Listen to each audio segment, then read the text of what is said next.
tell you something again. You done made it again.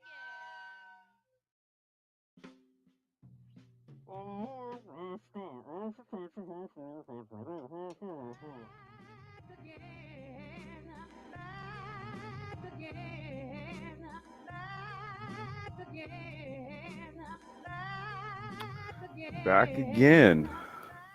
Welcome to episode 621 of the Black Brain Trust, the Sapio-Males Guide to the Galaxy, the Innovator. Yay! We're gonna deep dive a little bit. Kind of a late night stream. I'm on the West Coast. This isn't typical for the Brain Trust, but I took a nap earlier, so I'm up. So, since I'm up, I figured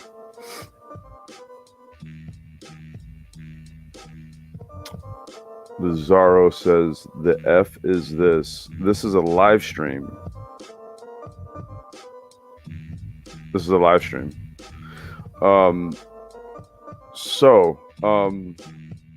Yes, episode 621, the Innovator. So, we're going to talk about a little bit about what that is, what it means to be that.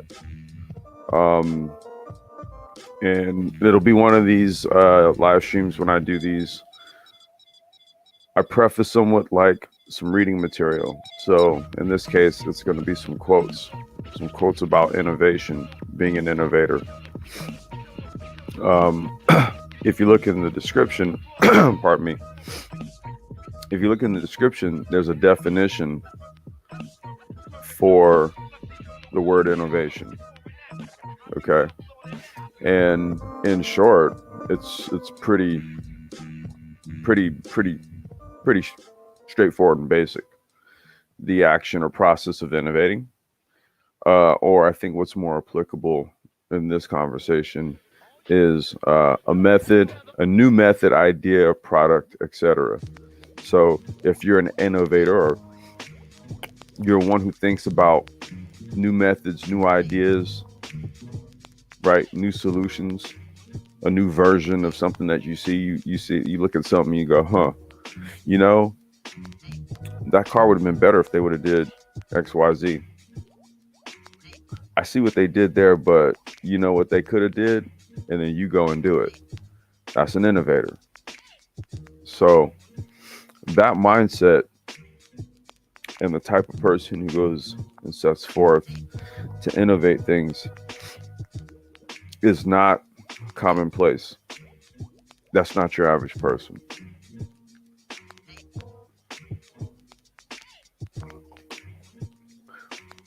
Your innovator ain't your average person. So, Lazaro, if you wanted to know what the F this is about, this is a live stream speaking to innovators. This is, I'm not sure if you're familiar with this platform, but that's essentially what it's comprised of. And those who come here and, you know, consume our content. So let's read a couple quotes about innovation and innovators. First quote: "He that will not apply new remedies must expect new evils, for time is the greatest innovator." Sir Francis Bacon. "My goal is to be an innovator, to break boundaries within my industry and to branch out to multiple other industries." Eva Marie. "The trouble with being a ghostwriter or artist is that you must remain rather anonymously without credit. If one wants the credit, one has to cease being a ghost and become a leader or innovator." Huh. You got to put yourself out there. "If you didn't have patents, no one would bother to spend money on research and development. But with patents, if someone has a good idea and a competitor can't copy it, then that competitor will have to think of their own way of doing it. So then, instead of just one innovator, you have 2 or 3 people trying to do the same, trying to do something in a new way. That's James Dyson. That's the dude, Dyson vacuum cleaners. Yeah, that's him. So it's a very, maybe we're wrong in, we go around thinking the innovator is the person who's first to kind of conceive of something. And maybe the innovation process continues down the line to the second and third and fourth entrant into the field. Malcolm Gladwell. See, your innovations can supersede you.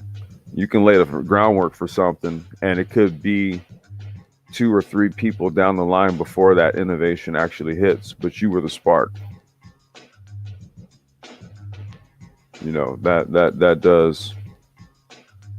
That does go down quite often.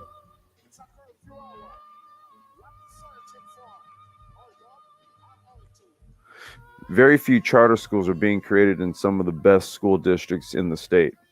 If you're an educational innovator, that isn't where the greatest need is.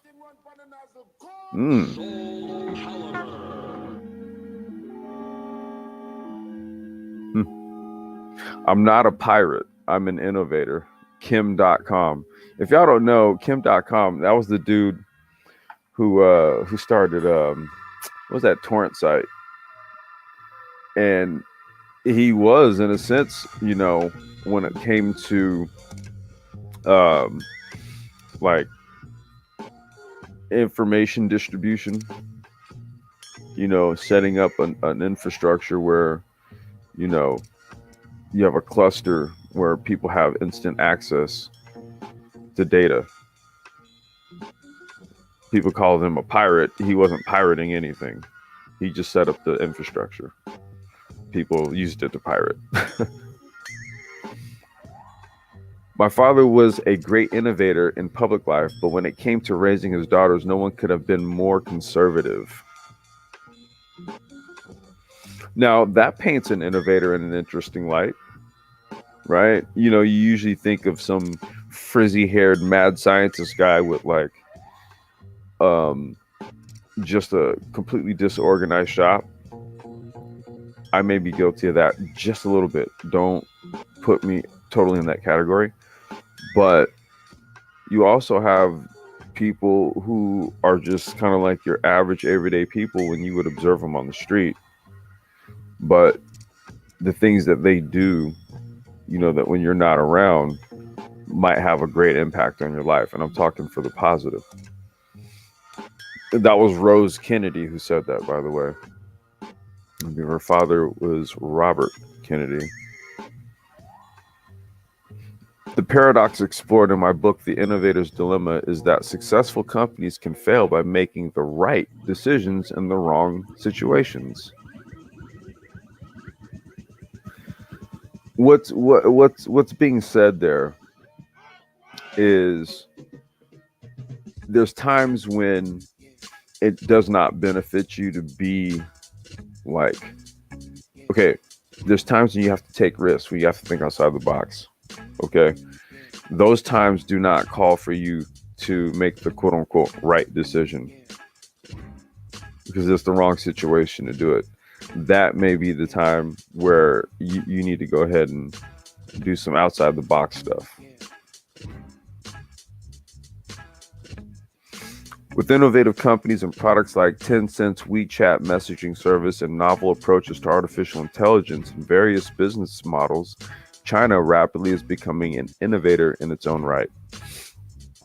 Well, yeah, he got the qualification right when he said in its own right. China tends to have a tendency to just force what it wants to do down a lot of throats, right? The technological infrastructure, I think, is where we're talking about the innovation. The social credit system and all that other stuff, I don't know. I could do without that. I think it's incredible what I've done a lot of sweat, but as an innovator, I look back and can't help but go, damn, there's things I could have done better, you know? Dr. Dre. Now, I need to stop for a minute because the brother had an aneurysm from what I've heard and read today. So, given that I'm reading this quote by him about innovation during a time where the brother his health is taking a turn, I only think it's fitting. And I pray for a speedy return to full health for Dr. Dre, because we just found out we had lost another hip hop great, MF Doom. Well, a couple months back, but we just found this out last week. And yeah, so he was an innovator, an experimenter, a missionary in bringing the gospel of good cooking to the home table. Craig Claiborne. Not sure who that is. The final outcome cannot be known, either to the originator of the new theory or to his colleagues and critics, who are bent on falsifying it. Thus, the scientific innovator may feel all the more lonely and uncertain. Yeah. Now, I'm not a scientific innovator or anything like that, but I would say like a lot of ideas that I've had, some I've done, and a lot of people were just kind of like, yo, like, how did you even come up with that? And then it's like, because it's a situation where it's like, how did you come up with that? What I've learned over time was that, okay, if that's what you get in terms of a response a lot, you might want to just rethink it just a little bit, because it might be a little bit ahead of what people are going to grasp, so it's that's why being an innovator, man, you walk the fine line of like that frizzy haired guy, right? And then the conservative dude who understands how to best leverage his innovations. Under normal conditions, the research scientist is not an innovator, but a solver of puzzles. And the puzzles upon which he concentrates are just those which he believes can be both stated and solved within the existing scientific tradition.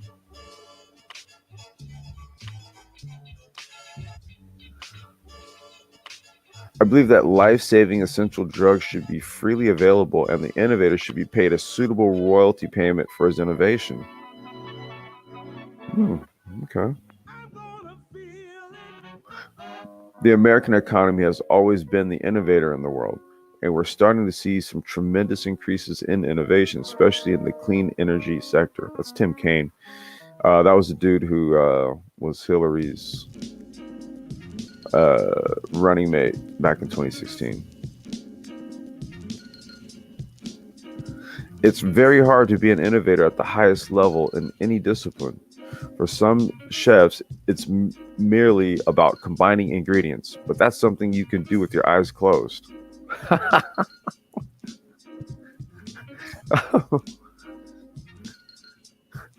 Right?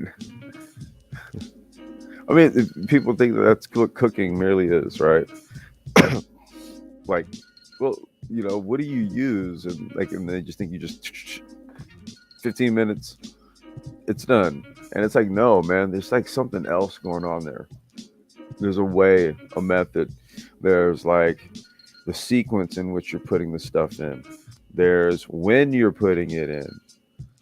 There's how much flame you're applying or heat you're applying to something. There's all that other magical stuff that goes on.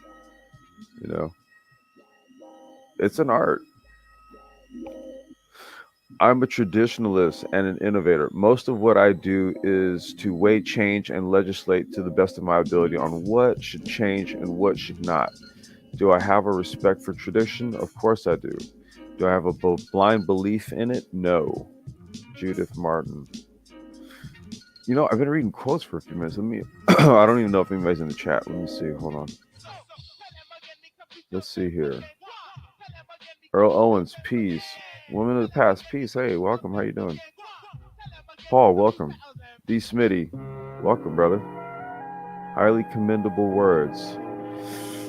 Well, you know, I mean, when we're talking innovation, you know, I think we're only going to hear words of a higher thought, you know, things of a higher thought with regards to innovation and being an innovator. Paul, you said, how would you say is a good way to become a good innovator like Elon, like Tesla and Musk? Don't think your ideas are crazy. Let's start there. Don't think your ideas are crazy. Okay. I would say don't think your ideas are crazy, and then shit. Hold on, Mad Villain in the background, man. Rest in peace, MF Doom. And then actually try to do it. See, the thing is that okay, you'll have like what's in your head, right? You'll have what's in your head, and then there's what you want to see in like your physical reality, right? Or the result you want to see, or the sum total, the result you want to see it in physical reality. Okay, you have to work a method or a way to get from that thought in your head to getting that thing into existence, right? If there's no, and that's considering whether or not there isn't already a pre-existing path for you to do it. Innovators typically are going to be people that are going to like blaze trails. So you're going to probably do something. You're going to either make something that hasn't been created, make something that people are genuinely associated, like they're familiar with, but you're going to do it completely different. You're going to rethink it, or you're going to completely come up with a different process, a way of doing something. But you have to actually do it. So you first you can't think the idea is crazy. Okay, so let's kind of follow how a thought kind of comes to your head, right? So you're in your environment and then you run into a problem. And then you're looking and you're observing the problem, and then you say, okay, is there a solution for this problem readily available? Okay. And then you're going to check one or two boxes, yes or no, right? So let's assume that the answer is no. Okay. Then it's going to be, okay, is there a solution available for this, but it's just not simple? And there's going to be two boxes, yes or no. And we're going to go and just check no. And then we're going to go, okay, is there an actual solution for this problem? And then we're going to have two boxes, and it's going to be yes or no. Let's just check no. Boom. Now, anything you think about for this problem is not crazy. You get where I'm coming from? At this stage, nothing that you come up with is crazy. You just got to figure out a way to do it. And that's it. This isn't like it's not like, you know, what we do is we complicate how we think to such a degree where we don't really just get so pragmatic about something where we just strip it completely down, like I just did, to the bare element. Like, okay, is there a damn solution to this? Yes or no? At the end of the day, is it? No? Okay, I got to come up with something.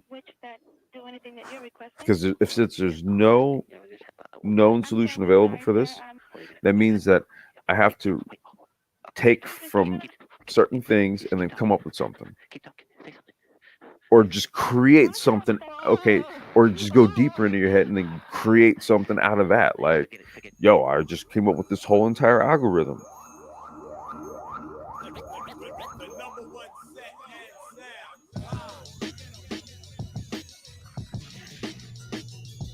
I was talking about the words you said about Dre. Oh shit. Let me see. You said. Let me see here. Highly commendable words. Yeah. No. Yeah. Oh, thank you, man. No, I mean, shit. I grew up listening to Dr. Dre. You know what I'm saying? I grew up. I grew up listening. We're talking. We got to go back to World Class Wrecking Crew. Okay, before NWA. Okay, we got to go all the way back to World Class Wrecking Crew, Egyptian Lover, that whole era. Okay, a lot of LA freestyle, LA funk, like electro funk. Like Dre was, damn man. Okay, I don't want to get off on that because yeah, and then I'm gonna start just really getting on one. Because like I said, man, it still hasn't even really hit me that Doom is gone now. The shit with Dre, I'm just like fuck. Yeah. All right. Hey, Sir Anthony, salute, bro. So that's how you do it, man. Innovator is really just the art and science of being a good problem solver. Okay, that's really what it is. Just think of it like that, man. How do I become a good innovator? Ask yourself, how do I become a good problem solver? It's your problem solving methodology, dude. It's how you whatever, and that's based on what you know. It's like or what your aptitude is aligned to, right? So for example, there's a lot of dudes that I follow, a lot of channels on YouTube I follow where dudes like build shit. They build stuff.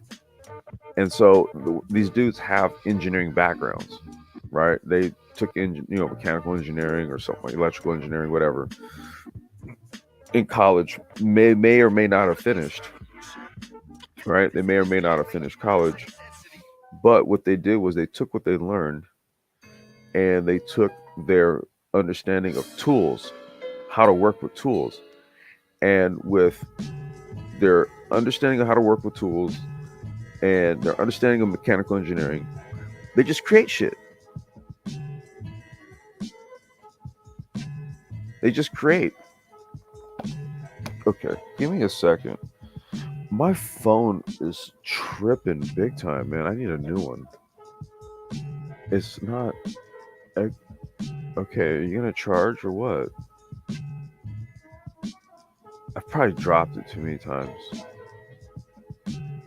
Yeah, I've dropped this thing so many times. This is why I don't buy like expensive phones, because I just break them.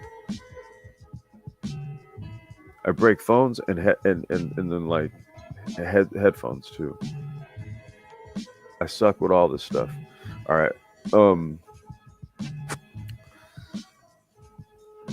Yeah, it's about being an effective problem solver and developing your own methodology on how you go about doing it.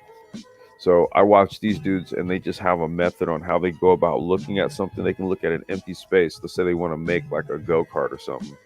Like they'll start from an empty space, and what they'll do is they'll stick 4 wheels on the ground, right, in each corner, and there you go. We just started. Right, and then they say, okay, I'm going to construct in this space, and then they start taking tubes, and then they make a square, and then they'll place these here, and then they're like, I'm going to bend these, and then they just start doing it. And the more you do things, the more you hone and refine your process. Right, like failure is like, so for motorsport, for example, failure is data acquisition. Okay, so failure, like on a component or a part or something like that, you just don't want to wreck your shit. But if something fails, that's okay, because you're pushing it to the limit. So what it tells you is, it tells you like, how good is this thing going to be ultimately? You know, if I went out and I pushed it just for 5 laps and it breaks, well, what good is it going to do me over like a 16 lap main? If it breaks 5 laps in, just me testing it. Right? See, so failure is actual data acquisition. It gives you insights on how to better innovate or improve something. Right? So you also have to get comfortable with failure, right? Not failure in the okay. I was gonna just say a really crass, silly joke, but I'm not gonna go there. But you got to look at failure as a form of a learning tool. That's the other part. You can't be discouraged by failure. Yeah, you can't be discouraged by failure at all. Like for me, I like so for example, like when I'm doing like the sim racing stuff and I start practicing, I start practicing, you know, doing laps, and the more I start getting into a groove, the more I start pushing, and I do this by habit. I'll keep pushing and pushing and pushing and pushing until like the tires break from under the car. And I go, okay, all right, now I know where I've maxed out. Now I know how much I can push. So I know what my threshold is now.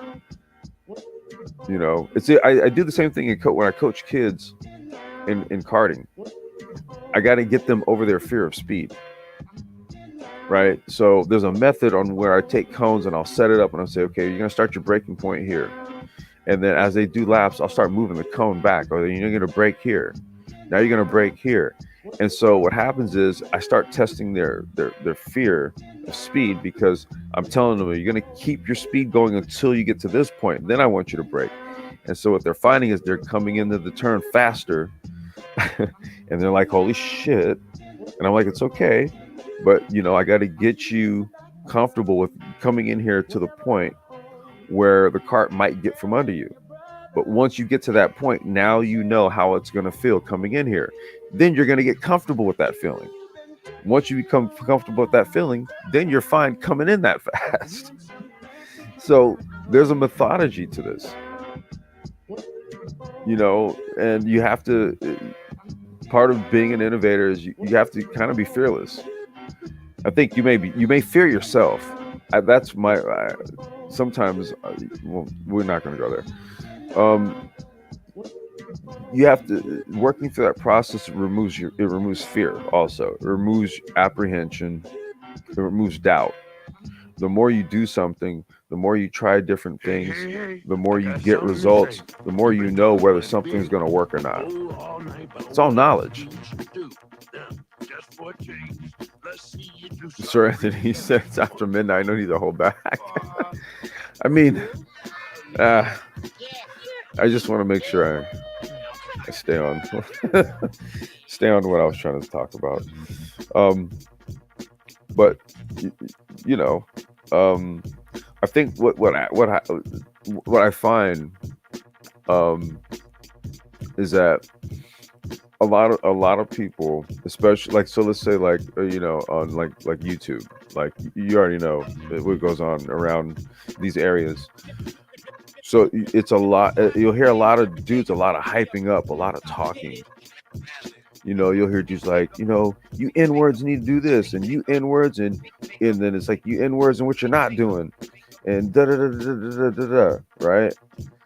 And it's not for like, if people don't want to do something. It's that there is a method to initiating something. And oftentimes people who aren't accustomed with just trying to do something new or different, they don't know how to go about it. Right. And that's where the question he's how do you, kind of like how Elon Musk, how okay, so I'll give you a personal anecdote. We just did that EV live stream maybe a little over a week ago, and in it I showed the CAD files for the EV project that I had, and I literally Googled, like I kind of Googled how to build an electric car or something. I'm trying to remember what it was. It was something simple. I was just like, building an electric car, how to build an electric car. I think I said like turnkey electric kit car. It was something weird that I Googled. And then next thing you know, I came Open Motors came up in the search. And then, or you know what it was? I think I typed in open source EV plan. That's what it was. It was like open source EV plans or something like that. I wanted to see if there was something that I could take and then just use sort of like as a base to go on. And what I ended up coming across was Open Motors. And Open Motors was like this whole sort of open source EV project that had gotten like global licensing for the platform. I said, whoa, wait a minute. And so sometimes you might think your idea is crazy, and then you stumble onto some shit that you didn't even know existed. Right? And then it's like, oh damn, wait a minute. Are you telling me this may actually be possible? You know? So there's that part to it. But you gotta initiate it. You gotta again, you can't think that the idea is crazy to the point where you don't actually you don't actually look into it. See, some people talk themselves out of it before even starting. Well, most people talk themselves out of some shit before even starting. Like, and I'm not even talking about literally starting to build. Like, when I say start, I'm literally like pull up your computer and Google some shit. That's starting. That's the beginning of getting information. And most people will stop themselves before they even do that. They'll just talk themselves out of the idea. Like, they'll think the idea is crazy. Right? But then you have an Elon Musk dude who's got self-driving cars rolling around and shit. I mean, he was like, yeah, the idea is crazy, but it's also doable. Okay. So, I mean, you know, it's kind of like, what do you do? And the other thing too is that if you find that you constantly are having these type of thoughts and ideas, take that as a sign. If you just don't think in terms of small quantities, if you don't think small for some strange reason, there's a reason for that. That's the other thing too. People are like, well, they'll think their shit's too crazy, right? But then I'm like, have you ever seen like a goddamn excavator? You ever seen a company like Caterpillar that builds like bulldozers and earth movers and shit like that? Who thought of creating a company like that? Yeah, you know what? We should just create a company where we just create these huge, massive dump trucks. And, you know, we make them for people who need to dig huge pits in the earth. Right? Because that's what everybody's just thinking about, right? Big, huge dump trucks and pits in the earth. This is what I mean. Your idea, you may think it's crazy, but think about something like that. You're so right. How many of us are good at talking ourselves out of trying? Man, you know what? Like, okay, I'm going to digress, Sir Anthony, for just a second. So I'll digress into the relationship conversation that's had in the other sphere, right? So much of what people are dealing with regards to that has to do with just that right there. You know, a contingent of dudes who say, okay, well, they've already put it in their heads, right? That like, okay, well, this woman is a fill in the rating, right? 1098 something. Okay, but I make this much money. So, okay, so I can't approach that because I make this much money. And then all this, and then, oh my God. So then they do this social media construct of how relationships work. And the women do it too. They both do it. And it's kind of like, it's just like when they go, well, you know, all the good men, right? There are, I'm sorry, there are none that were black. I forgot. So there are any of us. But that's what I'm talking about. You just basically shot yourself in the foot. You said there's no good ones. Okay, well, self-fulfilling prophecy, I suppose. If you say so, it's your reality. Yep, that's your reality. You own it. If you say it, then guess what? You'll never find it. Simply put. Okay? If that's what you say, that's what it is. Because it's your reality.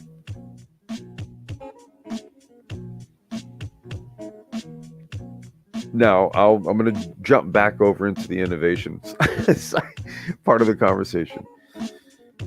If you say something can't happen, then you know what? Somebody else is going to do it. It's either you or it's somebody else.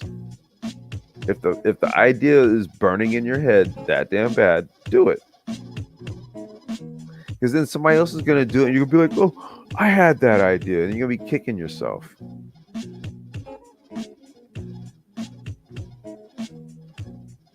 You know, I forgot.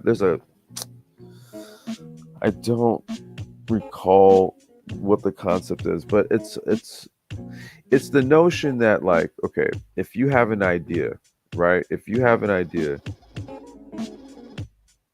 okay, there's going to be you, and there's like other people that are thinking of it at the same time. Okay, so because you can't be the only one who recognized it, given like the number of people on the planet and how probability works, right? So it's just a matter of who it is who innovates, who brings the innovation to the fore. That's really what this all comes down to. That's who ends up getting the credit for it. And that's why I said, if not you, it's going to be somebody else. Like, okay, whoever invented the car, if they didn't invent the car, somebody else is going to invent it. Somebody, if whoever invented the airplane, they say the Wright brothers. I mean, that's disputable. But if it wasn't them, it was going to be somebody. They weren't the only people who looked at birds flying in the sky and said, huh. They weren't the only dudes doing it, which is obvious because there were other people building flying machines at the time. Think about it. This is why I never think that anything I'm doing is just like super out of the ordinary original, and I think that I'm some sort. No, it's just that, you know, I'm the type of dude where if it strikes me to go and do some shit, I'm going to go do it. That's just me. I'm just going to do it. I'm not claiming I'm the first and the latest and the greatest to do any damn thing. I just know that I'm going to do something, and I'm going to do it my way. And, you know, my intention is that what I create is going to be an offshoot or a variation of something, or it's going to be something that has my imprint on it, that makes it unique. It stands out. Not only that, but it's purposeful. You know, so that's kind of why people create things and bring them to the market. So you probably won't believe me, but I created Twitter before Twitter. But that dang Jack Dorsey, I wouldn't doubt it. I'm not saying I wouldn't know. I mean, okay, during Web 1.0, I had one of the few, you know, music online retail stores online at the time. Okay, dealing specifically with like vinyl records and, you know, physical format, like especially vinyl as a record dealer. Wasn't that many people around. It was like me, a bunch of independent dude. Well, a bunch. There was only like 6 in the United States. It was me and like 4 or 5 others. And then there was this company called Amazon. And they hadn't even gotten into the music business yet. Okay? At that time, they weren't dealing with music at the time. So when you fast forward, Steve Jobs comes out with the iPod. Everything goes digital.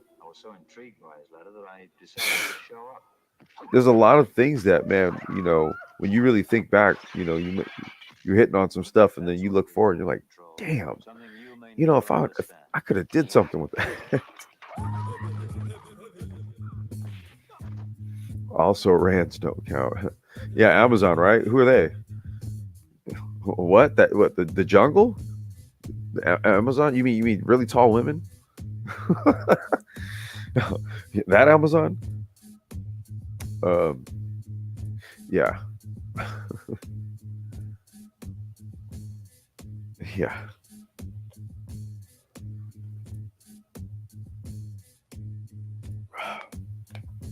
So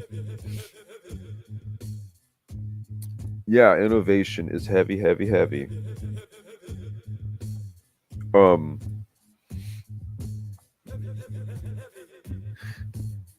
I just want you, it's a psychological thing, man, and I would say that it's kind of like it serves as just sort of like a grand inhibitor. So that's why I was able to relate it to not only like being inhibited uh, in creating something, but it's the same even in how people look at relationships and shit. It's sort of like you convince yourself of things or you talk yourself out of something before you even engage it.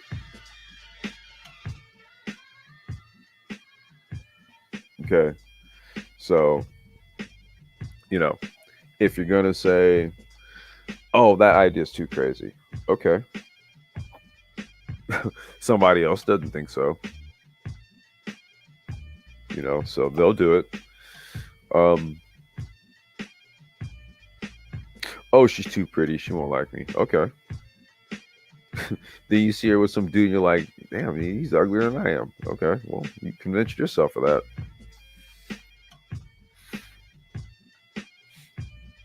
Yeah, that's what you told yourself. Ain't no good men. Okay, well, that's what you told yourself. All right, you won't find any then. You know what I mean? But when you're gonna engage in innovation, you're gonna take that stab at trying to create something new, some sort of process or a method, or inject a new idea. Even the Sapio thing. That's something new. Okay, it's an angle that we're trying to make commonplace in these types of conversations. Why? Because it tends to be more solution oriented, it tends to be more sensible, more common sense is applied, and because of this, it just might work for some people. I don't know. We got to put it out here, right? Got to put it out here. Got to test it. You got to have people say, you know what, Complex, you know what, Mike V, you know what, you guys are full of shit with that sapiosexual stuff. You guys are full of crap with that stuff. You and this intelligence thing. Y'all ain't y'all don't really think that. Y'all don't really do that. Okay. Well, here's what we're gonna do. We're gonna go ahead and force this concept down your fucking throat, and then you tell me what's what.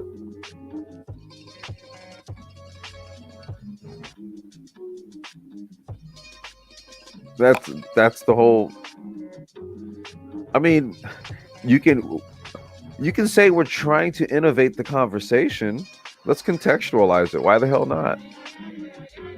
This is a Sapio live stream. I was trying to maybe be more technical, but there's, like I said, there's interplay here.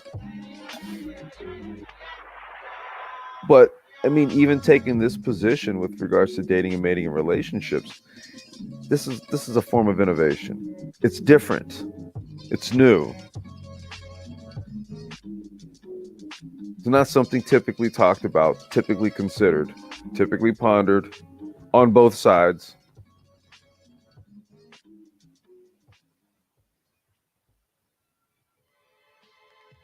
So, Anthony, yeah, I appreciate you, bro. It's look, man, even when it comes to, the psychological aspects of like, you know, being humans who interact and engage with other humans and stuff, man, there is a psychological component to this shit. And people always want to go, well, nature, nature, nature, nature, nature. And I'm like, yeah.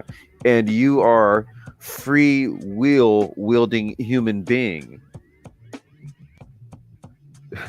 You have been the chosen organism on this planet that has free will, where all of the animals that exist in nature don't. So fucking use it. See, you have to use intelligence. You can't just go nature. You can't defer to nature, quote unquote. When it's been shown that it's been adaptability that is what has led to human evolution. And that what precedes adaptability is intelligence. Okay? The smartest goddamn members of the species were the most adaptable, and they were the ones who lived on. That's how you are here today. Through however means, whichever way, that's how you got here to existence today, okay? It's just like every other animal in existence, every other organism in existence.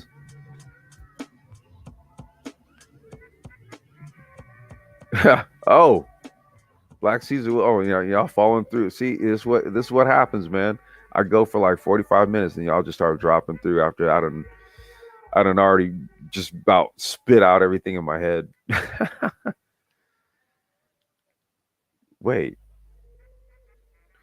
Oh, dude, don't trip. Here, let me do this. Oh, I'm gonna drop the link because I done already just kind of rambled for like 45 minutes, man. But I'm gonna go hit the restroom for just a minute. Don't trip. Hey, oh, don't trip on that shit, bro. Don't trip. I'll call you later. Gotta go into action. Well, I don't know why I keep waiting for you to. All right, y'all. Hey, I'm gonna step out for just a few. Rock out for a minute.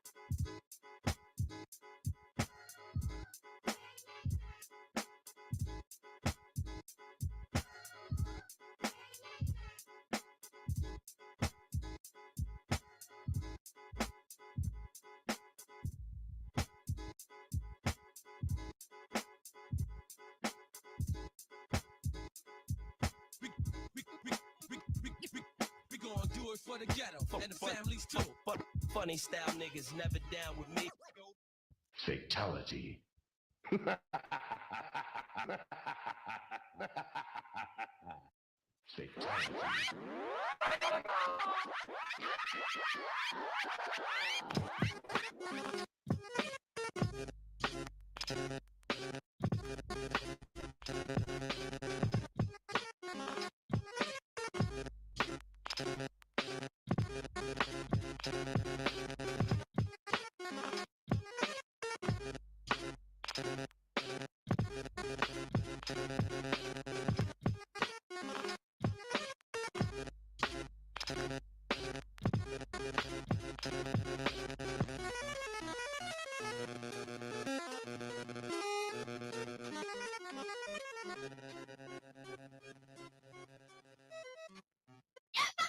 The effects of marijuana. The first time a person tries to get stoned, he may not feel any effect whatsoever. Many people, even Methodists, find that after smoking for hours, particularly with good grasp, they'll still feel no effect the first 2 or 3 times.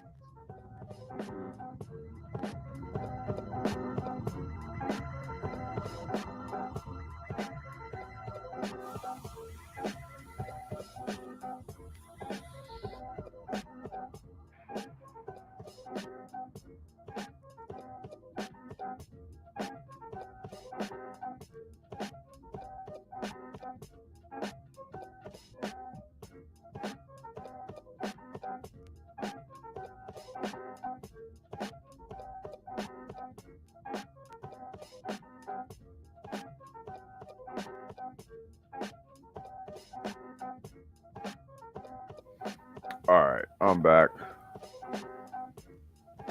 Hey, yo, Christoph, what's going on, man?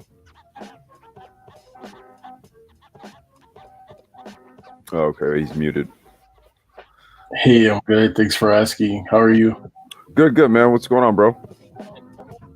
Oh, well, I've been on a path of searching through my genealogy, just finding a lot of interesting things there.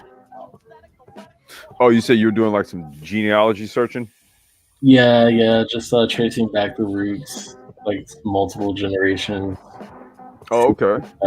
Differences and like learning from past people who came before me. Uh-oh. Wait, you borged out there. Oh yeah, so I'm just like learning from the past people who came before me. Yeah. I mean, it's always good to kind of have that sort of knowledge about yourself, man. You know, I'm lucky enough to kind of have like a real good in-depth knowledge. Not only that, but you know, there's a lot of record keeping in my family, and you know, I'm on the board of my family's estate and stuff. You know, and it's when you kind of know, you know, who sort of preceded you, man, and kind of who brought you into, who kind of led the way for you to come into existence, man. Yeah, you become more you become more proud of who it is that you are, right? When you know who the people came before you, you know. So no, that's good that you're doing that, man.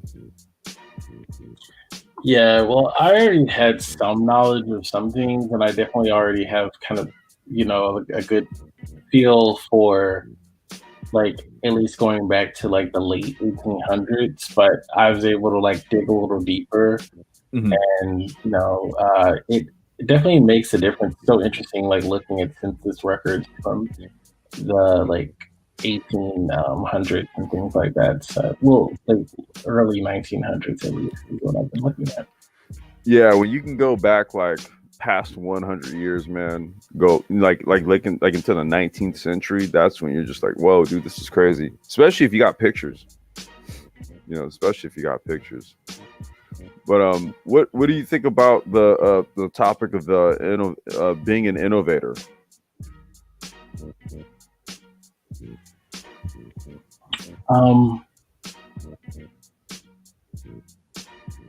I think that we all have the potential to be innovators. We just have to move on what those thoughts are that come to our mind. I mean, everything that I think most people have come to a place where they've seen something in the market and thought to themselves, I conceived that idea maybe 5 years ago or 10 years ago, and you know, it's been done by someone else who just made moves. Well, I mean, yeah, that's where I was kind of like, you know, usually if somebody thinks of something, and I think what also happens too is, you know, you have to vet your idea. So somebody will think of something, and then, you know, again, they'll talk themselves out of it, but part of it is that you have to like look at whether somebody else has done this or not. Because like I said, you know, people, we think like our ideas are like just completely wholesale original, and then they're not. Usually there was some sort of influence or measure that gave you the insight to spark the thought, right? Usually there's something that gave you the thought to think the thought that then said, you know, the light bulb, right? But even when that happens, you know, if you Google like you know, wearable umbrella, you know, like the umbrella thing you stick on your head like a hat, right? So let's say you're walking around with an umbrella, you're like, you know, it'd be a great idea if you had like this umbrella you could just stick on your head. Okay, now you may have been walking around this whole time thinking that no one ever came up with that, but a short little Google search, you'll see that someone did. However, you might look at it and go, well, that's flawed. Why didn't they do it this way? Okay, do that. Yeah, you're totally right. I mean, but in the instance where you have an idea and it is original, and it hasn't been created. I think it's just a matter of knowing where to start, because I actually know personally, remembering I have a cousin who conceived this idea of which essentially was with MySpace in probably like 1999, and it was not taken seriously at all. Like the discussion of like, hey, this would be such a great idea, and it's like how would you have gotten an 17-year-old in 1999 to follow through with that conception to birth that idea? Like it's just a matter of like, where do you begin a lot of times? What you do is you do it and then you patent the shit. See that what a lot of people do is, okay, so you'll have people who will just patent a design. If anything else, they write the schematic out. You blueprint the schematic out, and then you patent the design for later use. Okay, then what you do is you might go to some company and maybe go ahead and just sell it to them. Why? Because they already have like the capital resource to go ahead and develop it and deploy it.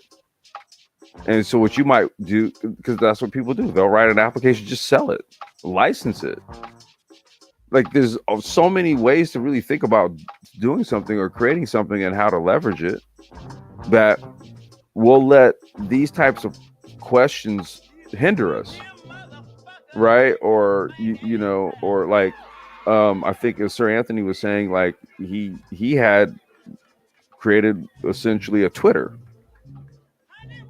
right? A lot of people, when they think back, they've hacked around and created something, and then 5-7 years down the road, all of a sudden there's this huge phenomenon, right? And you're like, dude, I created something like that.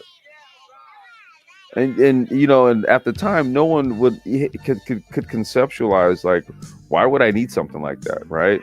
But then this whole social media thing happened, and then all of a sudden, Twitter. So there is that whole danger of being a bit ahead of the curve, right? But that's where you got to learn from people like Steve Jobs, Elon Musk, guys like them, who basically what they did was they just pushed the curve. Well, there's nothing. I don't think there's anything dangerous about it. I think that. Well, no, the danger is that that you're the one who doesn't make the money. See, what you're looking to do is you do want to see the financial benefits from it, right? Yeah. So that means it has to hit market at the right time, right? You got to deploy it. It has to be deployed at the right time.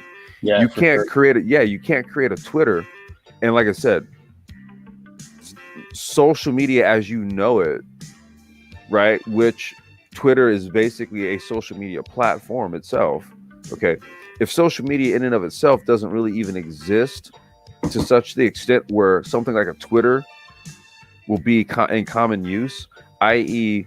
smartphone adoption, right? So that means that you have an application that is compatible with all these various softwares, and so if you came up with it, you would have to have accounted for these future developments in the future, for the time in which people would be using it. Because in the time where people use stuff like Twitter and all that, you have smartphones that are running on Android, on iOS, on what is it, Microsoft something. Okay. So it's kind of like you got you have all these considerations, right? And if your idea precedes the time where the ability for people to use it exists, then that's what I mean. You're ahead of the curve.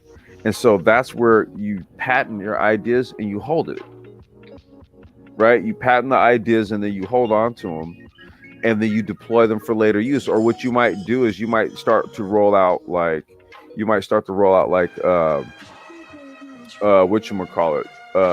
Wait, hold on one second. That wasn't what I had. Wait, it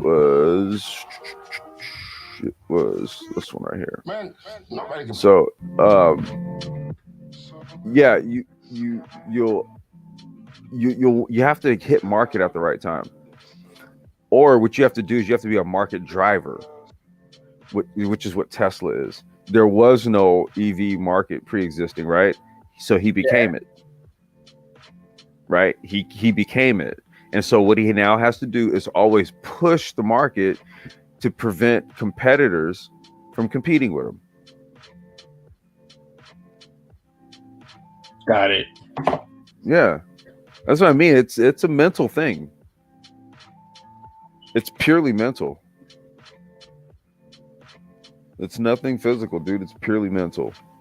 Well, yeah, no, that's very true about the mental aspect, and it really sucks that most people are growing up in a society that it pushes conformity, and a lot of times the side effect of that is you can have someone who could have a very talented mind, but that fear sets in and holds them back from really giving all that they have to the world because their ideas are so ahead of the curve. So I think that that's something that has to really change. I think we should encourage individuality and celebrate that. Well, what they have to do is they have to curb their so okay. I would have to say they have to be more mindful of their social media consumption, because we just did a live stream of this just yesterday. It was called Men, Women, and Social Media, and essentially the whole point of that was that how really the conversations that I had about relationships and dating and mating and shit like that. Okay, that stuff is all based on conversations that are had in social media. It's not, at this point, it's not actually based on like experience, right? Because if it was, you wouldn't say things like there's no good fill in the blank, because in reality we know that this is not true. Okay, like when you unplug, when you log off of YouTube, and then let's just say you go to the bank and a sister walks into the bank and there's the branch manager is a brother. Okay. Yeah. Married, family, all that kind of, he's a branch manager for a fucking reason. Okay. So don't say that there aren't upstanding dudes who don't have good jobs. They don't hold down homes, this, that. Don't say it to guys who actually did it, i.e. guys like myself. Right. And because I was married to a good woman, guess what I won't say? Oh, well, they're all fill in the blank. Bullshit. I know this isn't true. Okay. However, what I find is the people who think that these things are true, it's because they follow people on social media. Okay. I've come to like find that this is the reason why. It's like, so this is a social media thing. I said this isn't an actual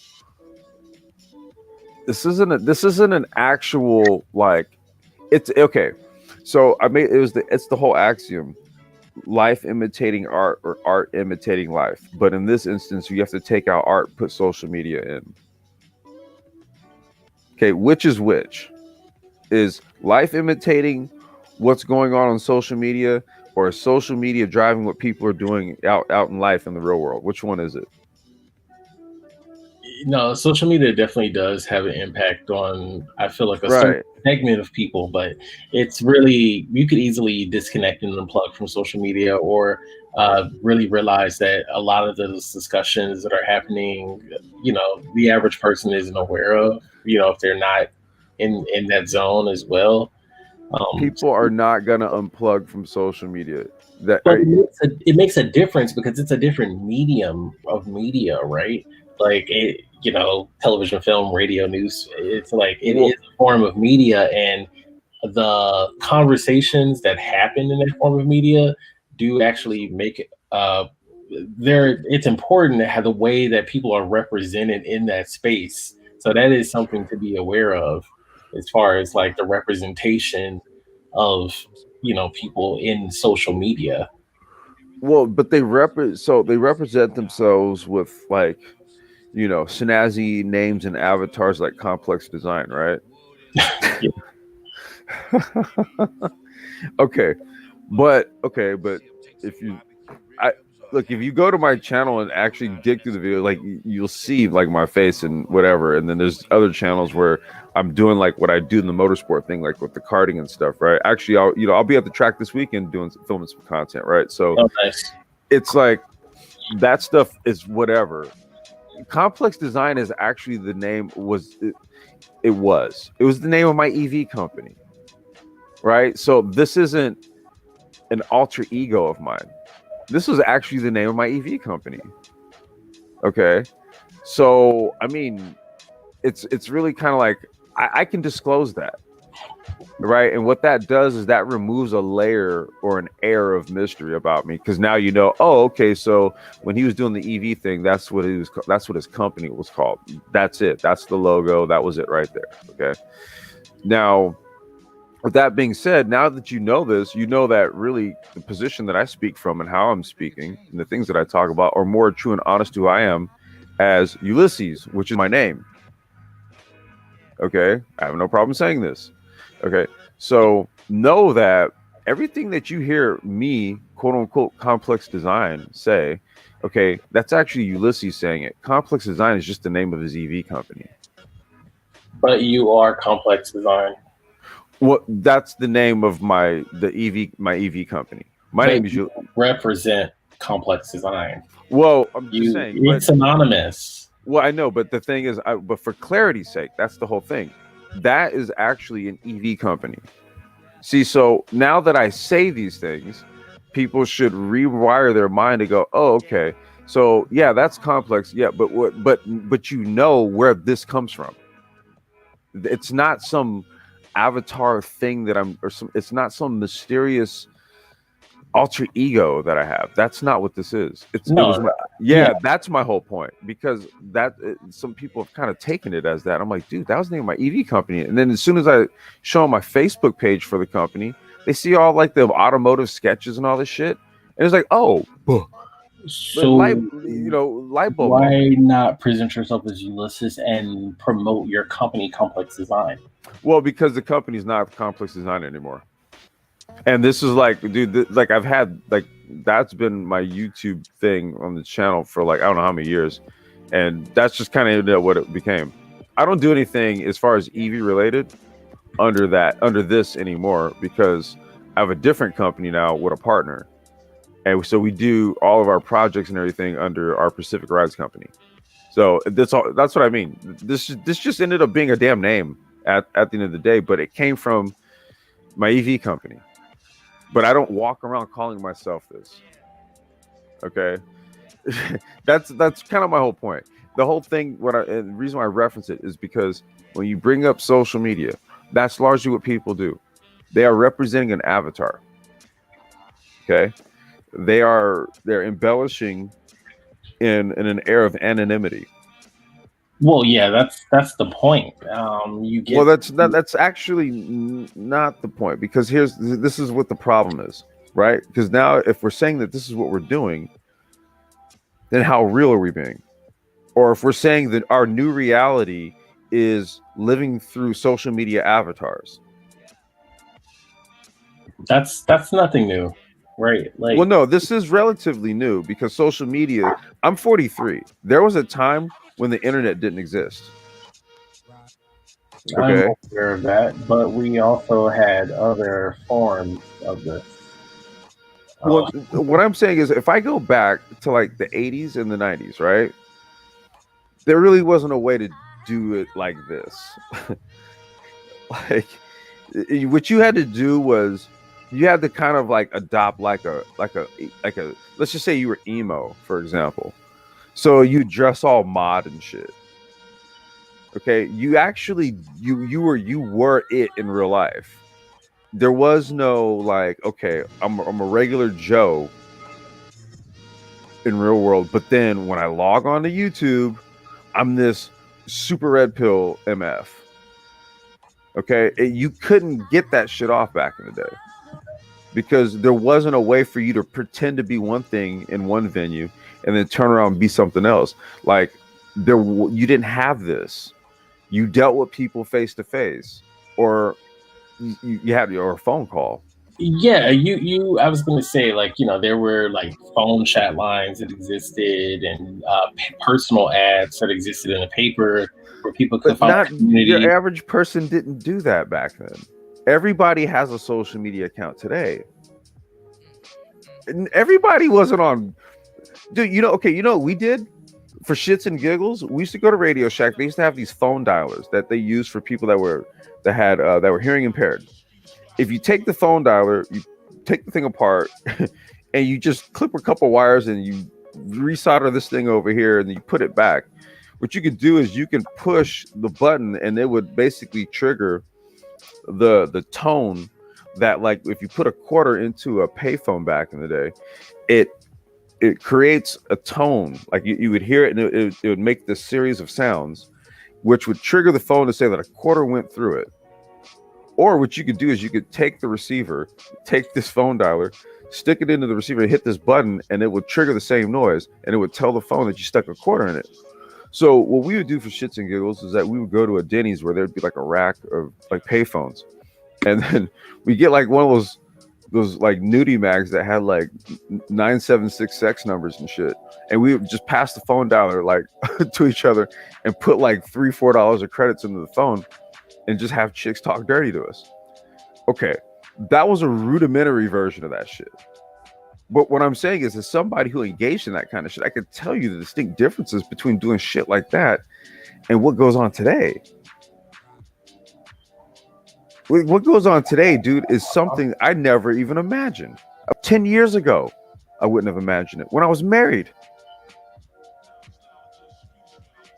I mean, you saw this stuff on like kind of like on it was popping on Facebook somewhat, but if you fast forward just a scant 10 years, I'm like, holy fuck. Like, you people are completely consumed by social media to the point where it now dictates your real life. Well, everybody's not plugged into the matrix. I definitely feel that it's important, obviously, you have to gauge it for yourself, like what you're consuming and how many hours and all that.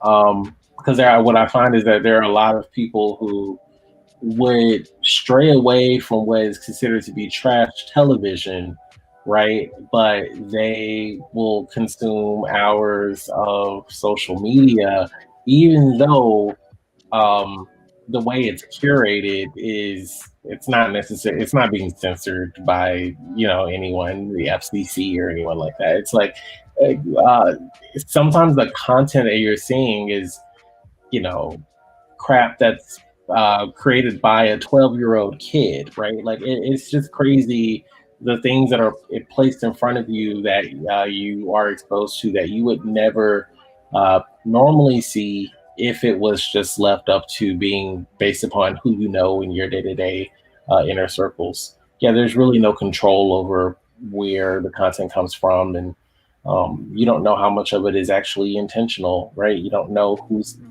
doing digital blackface online and purposefully targeting certain communities to disseminate misinformation.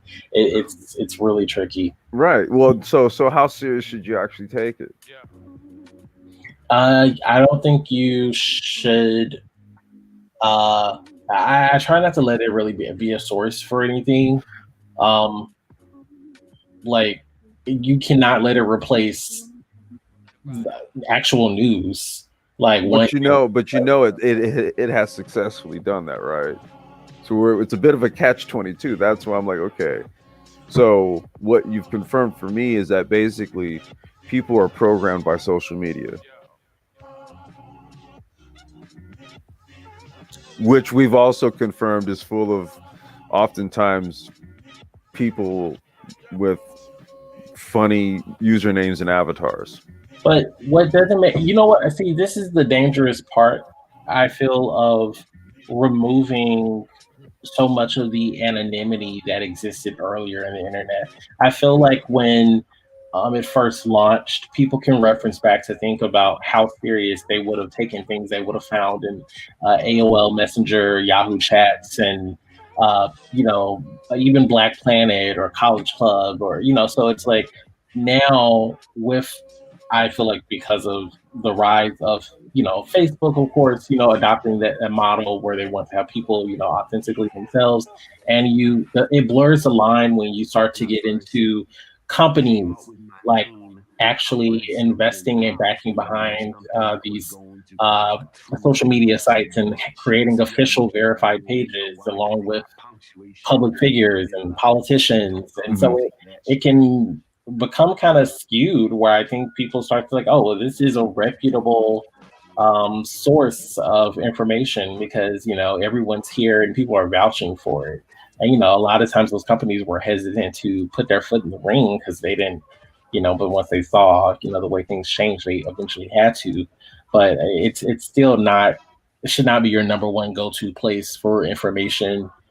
You need to actually log onto the Department of Health or whatever .gov site you want to reference when it comes to important information that's affecting you on a day-to-day basis.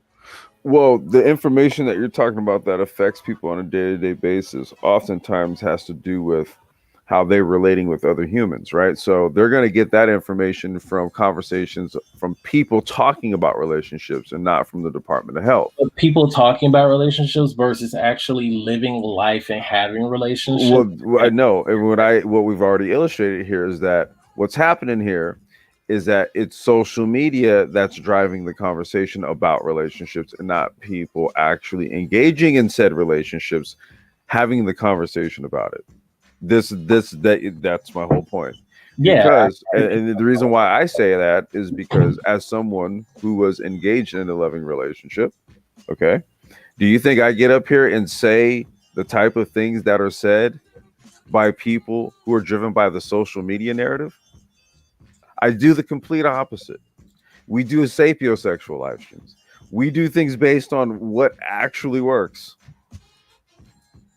Right? That's the whole point of this whole innovator thing.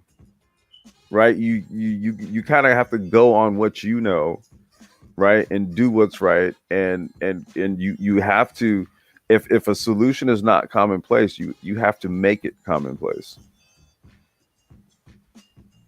But there are also people finding community, and sometimes there are people who have shared experiences, and and they're actually the minority, but they find each other and they make a lot of noise online, and it gives off this false impression that the issue or the situation is much bigger than it actually is. I'm not saying that what they're saying is false, but it's definitely not fully represented. Well, let's test that, right? Now, would you say that telling a girl that she's African? Okay. Would you say that telling a girl that she's average after she says she's average, you tell her she's average, so that basically you guys both agree that she's average, right? So, I mean, sounds relatively benign, right? Yeah. It's like agreeing that this pizza's good. Okay? But that somehow goes viral and sparks this entire complete reset of a whole entire algorithm that affects like a large sector of social media, i.e. Black folks and their engagement in it. Okay. So I have 3 different social circles that have nothing to do with what I do here on YouTube that in passing have mentioned that guy's name. And I have acted like I don't know what they're talking about. Wow, that's really interesting because I brought this up in a conversation where I was speaking with. Now I get why you did that. Like, what I brought this up just in a conversation. I was talking with a couple of friends or whatever recently, and yeah, I found it really odd to think that people who were really plugged in, some of them, I felt like they were pretending not to know. So, but yeah, Yeah. I mean, yeah, I get it. Like I've been there probably in some other topics before, where it's kind of like, yeah, I think that's just tricky because people don't really, I even know that for a fact that, it's weird. Like at work, like there's this kind of comfortability of just talking, sweeping generalizations. There's like this overall arching attitude towards we can openly make jokes about people who are MAGA supporters and things like that, and talk down on 45. And I just think to myself, I pay attention to the people who are laughing, but I also pay attention to the ones who are not. And I just can't help but think to myself, like, there's somebody in here who's like uh, Breitbart reading, like very heavy alt right person who is heavily offended, who's going to go online and spew vitriol and talk about this experience. Well, I mean, you get what the thing is. Well, look, it happens on both sides. That's the Yeah, thing. That's why. Yeah, it's that's what happens in the day to day versus the online. It's like, well, no, but see, that's the thing. The reason why they're doing that in the day to day is because of the shit that they're consuming online. This is the whole point. It's all backwards now. Okay, so what happens is that you get all this stuff online, and then you spend what little time you do in reality, because most people are spending their time like online, dude. They're consuming something. They're always it's a notification going off on the phone. Oh shoot, I gotta respond to this. What did this dude say on this Facebook post? Dude, I'm gonna respond to this dude right now. Okay, that's what's always going on with people. Okay, like you'll see response videos pop up on YouTube, right? And the response videos will go for some hours. Okay, and then during that time, people have popped in and out, and then they popped up on the other ones. It's consistent and it keeps going, so it's a constant feed. And then what happens is that people don't know how to turn that off and then be normal in the real world. But what the hell is normal anymore, right? Because everybody's driven by the social media shit. I don't think it's necessarily everybody's driven. I think it's just like when you can be in tune and kind of keep your finger on the pulse to kind of get what is supposedly unfiltered truths, that people aren't being politically correct and they're just able to speak, verbally. So it's kind of like, okay, well, I have this information. What people are supposedly really thinking versus how we're interacting in the day to day. And I feel like somewhere in the middle is the actual truth, because it's like, it's not really either or in that case. And I think you just find your footing there. Like it's you're gonna have a lot of people who are really wanting to be really contrarian and oppositional and trolls and all of that. But yeah, the world is nowhere near as cruel as the internet is, I don't believe. I would have to disagree with that. Because I remember the world pre-internet. Right? I remember it pre-internet. I remember being normalized in the world pre-internet. Like, well, okay, I can't say pre-internet. I've been using the internet since 1988. Okay. But you weren't using the internet like you use it today.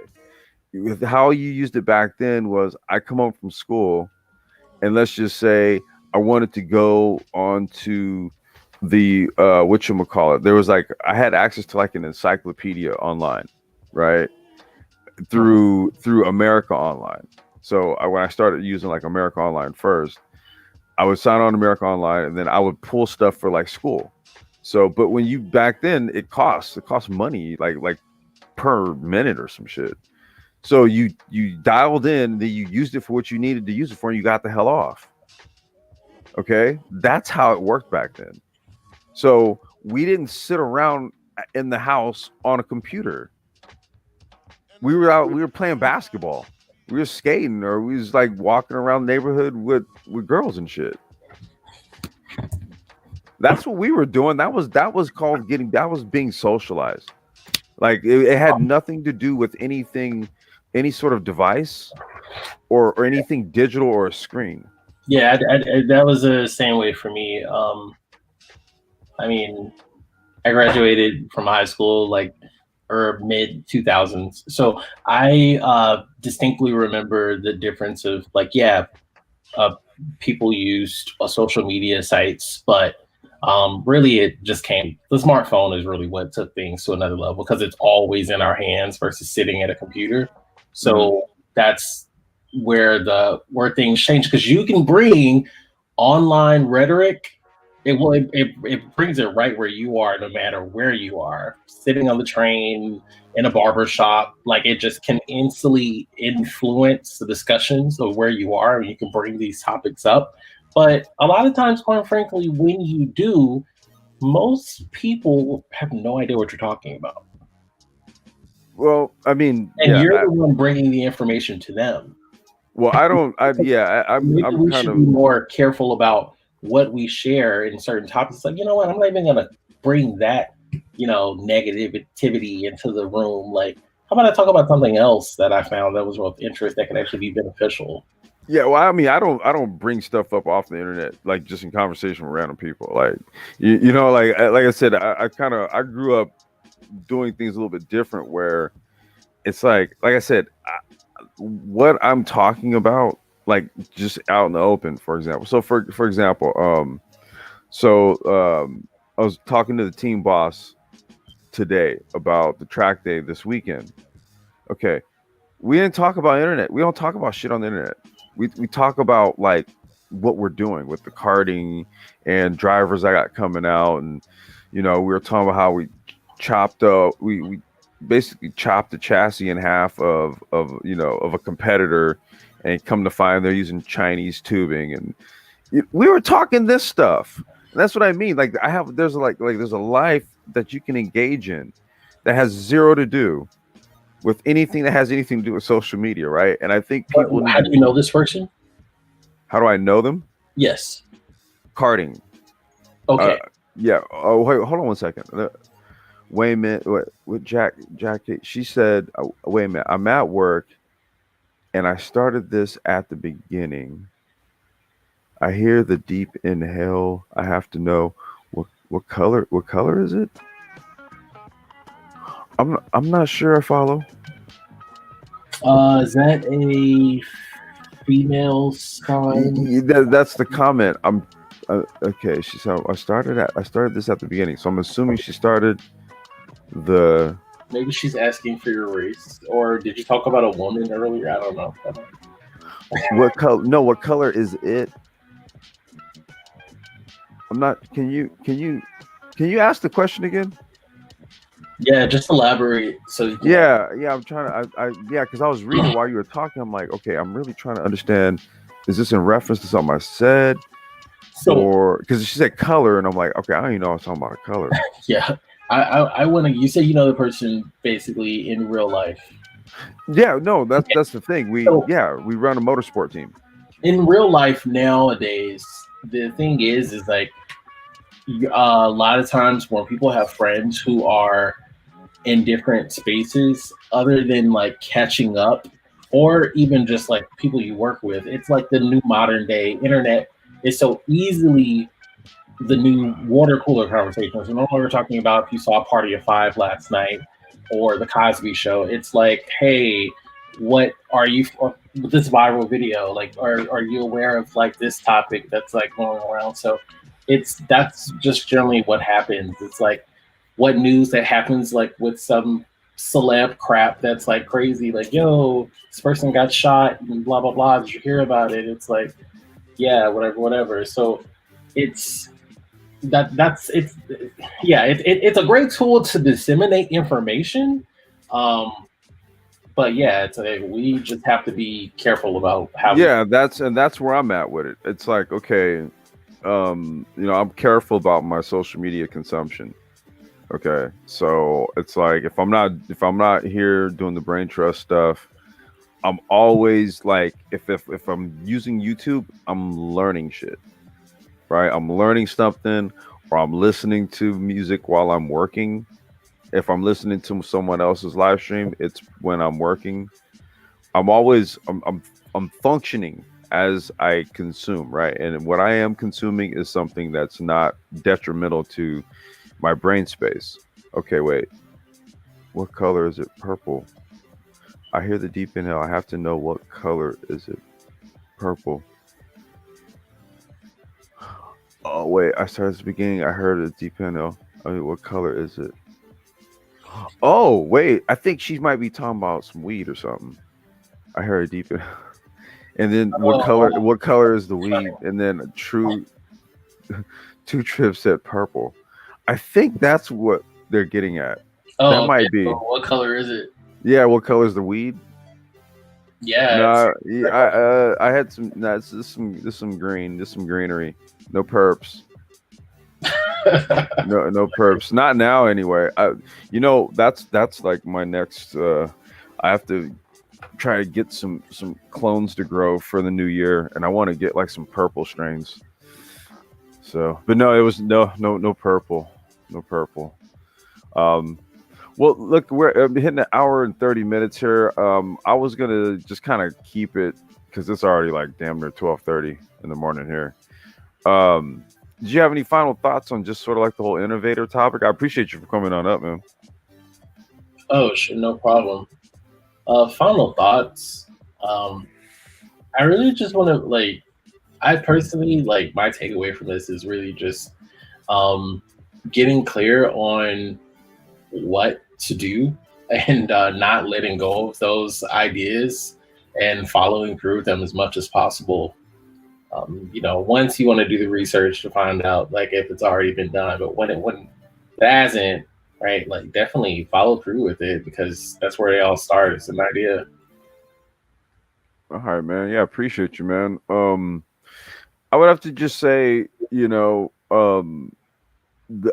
this channel is, I would say it in and of itself and what it is that we've set out to do with it and what we've done with it up to this point. We have served as an innovator in this space. I understand that is subjective to a lot of people. Yeah, it's definitely subjective. Yeah, it's subjective, but the way I objectively look at it is I gauge the environment and I say, well, has anybody else done it? Right. So if nobody else is doing or hasn't done it or really hasn't taken the approach, to doing something, and then, I do it, and, we're on the precipice of 4,000 subs here. We should be here shortly. I would say maybe by the end of the week, perhaps. So we'll do a little celebration live stream for that because I'll tell you, doing this kind of channel, 4,000 subs, man, that's taken just about 3 years. Other people, they can get that shit in a couple months if they talk about the right things. Yeah, for sure. So this is where I say, well, you can't convince me that we haven't been innovators. There's no debate about it, right? And that's where I'm even saying, you got to own it. You have to like remove like the fear and the doubt and embody it, and own your creations. You have to believe in them to that degree and that extent, where you own the shit. Make your fucking mark in this world, man. All right. Well, I'm gonna shut it down. I'm gonna be sparking back up in the garage in a few minutes. But in the morning, we're gonna be doing a Black Tech Talk. So we got some things to talk about in the tech space, innovations, and just some new stuff going on, and we're also gonna kind of just keep an eye out on what's going to be happening tomorrow, the politics. But yeah. So with that, I'm going to go ahead and sign off. You guys have a good evening. Hit the like button and share this video if you think there is someone that will like listening to this. And with that, peace.